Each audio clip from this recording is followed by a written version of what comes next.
Mark your calendars for Thursday, March 22nd. Michael Voris is speaking in Denver, Colorado at the Crowne Plaza Hotel and Convention Center. Michael's topic is Masculinity and Catholicism, How to Embrace the Authentic Catholic Faith. Come early, as seating is limited. Doors open at 6 p.m.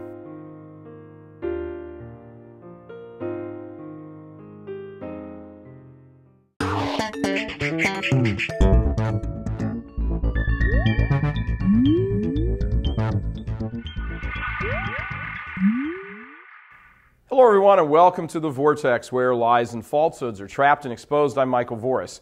As we have the past couple of days, we begin with a heads up that today's episode is about a topic that some people might be uncomfortable with.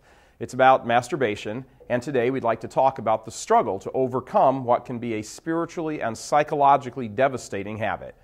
We should first distinguish between the young and not so young confronting the sin of masturbation in their own lives. Those who have developed a long-standing habit of sin in this area face a somewhat different set of struggles than those who currently are just falling into the habit.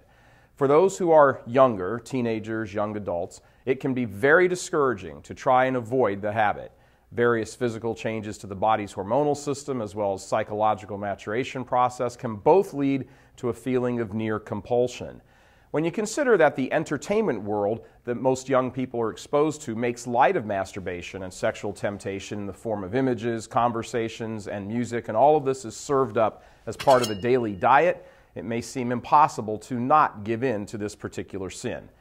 For those young people who understand the gravity of this sin and are making a serious effort to overcome it, it can become discouraging and draining and even create a throw-in-the-towel kind of attitude.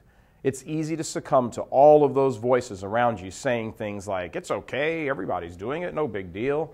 What we need to recognize in those types of temptations is that they aren't so much temptations of the flesh as they are temptations to distort your intellect. They obviously have reference to the flesh, to a physical sexual act, but they are presented to your intellect, not your flesh. Rationalizations necessarily appeal to our rational natures, our thought process. This is why it's so important, so very important, to make sure that your mind, your intellect, is a bastion of truth and cold, hard logic. God gave you a mind to be able to reason to truth, and when a temptation comes along which assails your intellect, you must be equipped to fight back intellectually. This is, after all, how the serpent got to Eve. He snaked around the tree and spoke with her, proposing things for her intellect. She makes this abundantly clear when she responds to God that the serpent, in her words, quote, tricked me.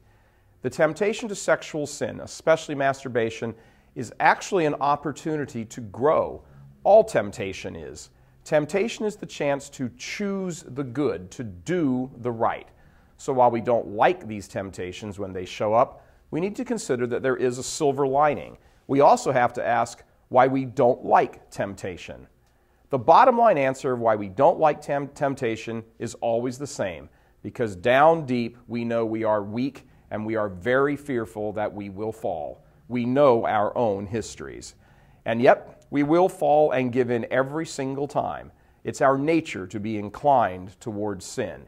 In the depths of our fallen natures, it appeals to us. We enjoy it. We sacrifice our intellects, dull as they are, and we give in. What prevents us from giving in, the only thing that really can prevent us, is grace. The life of God is what transforms the life of our fallen nature. We must want to overcome. We must want to be a champion, which means we must be willing to sacrifice, to pay the price. It is in the struggle that man is forged.